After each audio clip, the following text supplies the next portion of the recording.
ఏది ఏమన్నప్పుడు కూడా సర్దార్ నా తమ్ముడి లాంటి వాడు చనిపోవటం చాలా బాధాకరమైన విషయం. ఆడ చివరి చూపు కూడా చూడకుండా దుష్ట రాజకీయాలు మాగంటి గోపినాథ్ చేయడం జరిగింది. ఎందుకంటే దాదాపు సర్దార్కు నాకు విడలియందని బంధం. అయితే నా తమ్ముడు చివరి చూపు చూడకుండా కుట్ర రాజకీయాలు శవ రాజకీయాలు చేయటం చాలా బాధాకరమైన విషయం. ఎందుకంటే అతని చివరి చూపుగా చూసుకుందామని నేను పూర్తి ప్రయత్నం చేస్తున్నప్పుడు కూడా అక్కడ ఉన్న పోలీస్ శాఖ వాళ్ళు కూడా ఇక్కడ లా అండ్ ఆర్డర్ ప్రాబ్లం కావచ్చు, సార్ మీరు కొద్దిగా దూరంగానే ఉండండి, ఇక్కడ అంతా కూడా అన్సోషల్ ఎలిమెంట్స్ వచ్చేసినాయి, వాళ్ళు ఏదో ప్రయత్నం చేసిపోతుందని చెప్పి అట్లు నా ఇంట్లో నా భార్య మీద కూడా కేసు పెట్టడం, అదేవిధంగా నా ఇంటి మీద దాడి చేసే ప్రయత్నం చేయడం, బిక్కుబిక్కున చూడటం, బోరబండ అంతా కూడా ఆ బోరబండ వాసులు 10 మంది ఉంటే 90 మంది కూడా రౌడీ షీటర్ల నుంచి అక్కడ ఉన్న ఫైనాన్సర్ల నుంచి ముఖ్యంగా మాగంటి గోపినాథ్ ప్రవేశపరించి అక్కడ మాపును బిల్డప్ చేసి నా మీద దాడి చేసే ప్రయత్నం చేయటం. ఇది ఏమో దాడిగా సిద్ధంగా ఉన్నా కానీ చివరిగా నా తమ్ముడు సర్దార్ యొక్క చివరి చూపు చూద్దానికి కూడా నన్ను చివరి చూపు చూడనీయకుండా చేయడం జరిగిన బాధాకరంగా ఉంది. అయితే ప్రమాదపు శాతం పోలీస్ శాఖ దాని మీద విచారిస్తుందండి. నీ తప్పు చేస్తే తప్పకుండా నా మీద తీసుకుంటుంది.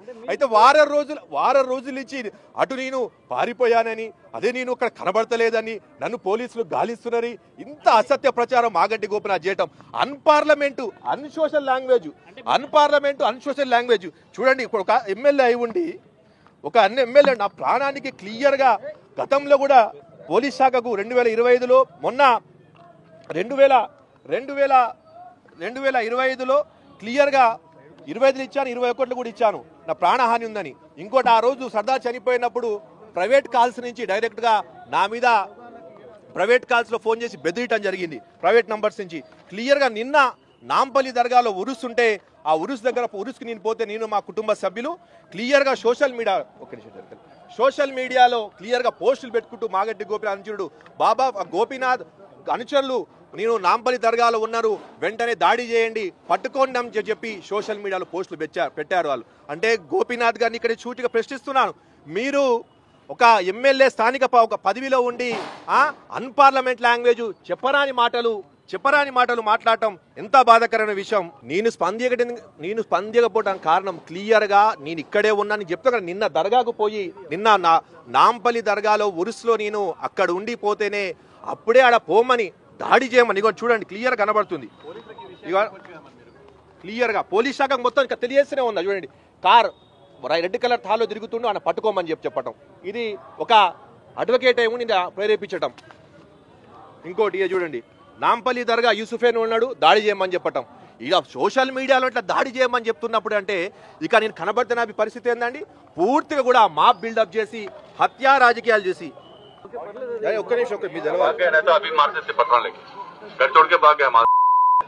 ఒక ఎమ్మెల్యే పత్రం లేకే మాడితే అంటే రాళ్లతో దాడి చేయమని అన్పార్లమెంట్ మా అమ్మను దూషిస్తూ ఇదా ఒక స్థానిక ఎమ్మెల్యే మాట్లాడేసిన మాటలు? మా స్థానిక ఎమ్మెల్యే మాట్లాడేసిన మాటలు? అరే కుట్ర రాజకీయ ఎమ్మెల్యే మీద కంప్లైంట్ చేయడానికి కోసం కంప్లైంట్ లెటర్స్ కూడా రెడీ చేశాను. పోలీస్ శాఖకు ఇద్దామని పోలీస్ శాఖకు నా మీద ఒక మాపు లెక్క బిల్డపై హత్యా ప్రయత్నానికి మాగంటి గోపినాథ్ అనుచరులు రౌడీ షీటర్లు మాపును బిల్డన్ చేసి ఆ మాపులో నన్ను హత్య చేద్దామని కుట్రబంటున్నారు. అందుకొని అక్కడ పోలేదు. అయితే పోలీస్ కమిషనర్ ఆఫ్ హైదరాబాద్, మా డీసీపీ వెస్ట్ జోన్ గారికి, ఇంటెలిజెన్స్ ఐజీ గారికి, డీజీ గారికి, తెలంగాణ డీజీ గారికి వాళ్ళందరినీ కోరేదంటే బిక్కుబిక్కున మా కుటుంబ సభ్యులు కానీ నేను కానీ ఎప్పుడు ఏ క్షణంలో ఏమవుతుందని భయభ్రాంతులకు గురవుతున్నాను. పూర్తిగా కూడా నన్ను హత్య చేసే ప్రయత్నం జరుగుతుంది. ఇంతకుముందు ఒక సంవత్సరం నుంచి నాకు డైరెక్ట్గా సిగ్నల్స్ వస్తూనే ఉన్నాయి. సిగ్నల్ కంప్లైంట్ కాదు ఇగోండి క్లియర్ చెప్తున్నా. వాళ్ళ భార్య ఎక్కడ ఆరోపణ చేయలే, వాళ్ళ తమ్ముడు చెప్పారు. బిల్డింగ్ అనేది క్లియర్గా జిహెచ్ఎంసీ రూల్ ప్రకారం చేసుకుంటూ పోయింది. ఏదో ఒక సృష్టించి అప్పుడు దాకా మీరు నీలిమ హాస్పిటల్లో సీసీ కెమెరాలు చూస్తే అర్థమవుతుంది. అప్పుడు దాకా బాడీని తీసుకెళ్ళిపోదాం అనగానే ఈ రౌడీ షీటర్లంతా జమాయి పోలీస్ కంప్లైంట్ కాపీ చేయడం. అయితే అప్పుడు దాకా బాడీ తీసుకోపోవడానికి సిద్ధమై వెంటనే ఈ రౌడీ షీటర్లు అన్సోషల్ ఎలిమెంట్ మాగంటి గోపినాథ్ అక్కడ వాళ్ళ అంచెలను పంపించి దీన్ని బాబా వల్ల చనిపోయాడు, దానివల్ల ఆత్మహత్య చేసుకోవడం క్రియేట్ చేయడం జరిగింది. క్లియర్గా పోలీస్ శాఖ దీని మీద పూర్తి నివేదిక పూర్తిగా సుదీర్ఘ ఇక్కడ విచారణ జరిపించి ఆ రోజు గోపినాథ్ సర్దార్ చనిపోయిన సమయంలో ఆ చనిపోయిన సమయం నుంచి చివరి వరకు గోపీనాథ్ ఏ రౌడీ షీటర్లకు ఫోన్ చేశాడు, ఏ అన్సోషల్ ఎలిమెంట్ ఫోన్ చేశాడు, ఒక క్రియేట్ చేయటంలో మాగంటి గోపీనాథ్ ఒక కీలక పాత్ర. చివరకు శివ రాజకీయాలు చేసే ఒకే టీఆర్ఎస్ శివ రాజకీయాలు చేయటం వాళ్ళకు వెనుతో పెట్టిన విద్య. కానీ ఈరోజు చివరకు నా తమ్ముడు సర్దార్ చనిపోతే దాన్ని కూడా శివరాజకీయ బాధాకర విషయం. అయితే ఈరోజు రాష్ట్ర డీజీపీ, తెలంగాణ డీజీపీ గారికి, అదేవిధంగా ఇంటెలిజెన్స్ ఐజీ గారికి, హైదరాబాద్ కమిషనర్ పోలీస్ గారికి, అదేవిధంగా డీసీపీ వెస్ట్ జోన్ గారికి, నాకు నా కుటుంబానికి ప్రాణహాని ఉంది. ముఖ్యంగా నన్ను హత్య చేసే ప్రయత్నం, కుట్రలు జరుగుతున్నాయి. దయచేసి నన్ను నా కుటుంబాన్ని రక్షించమని పోలీస్ శాఖను, ప్రభుత్వాన్ని కోరుకుంటున్నాను. ఇది ఒక కల్పితంగా కల్పించి ఏదో కల్పితాన్ని కలిపి నన్ను హత్య చేసే ప్రయత్నం చేస్తున్నాను. ఇదిగోండి క్లియర్గా కంప్లైంట్ కాపీ.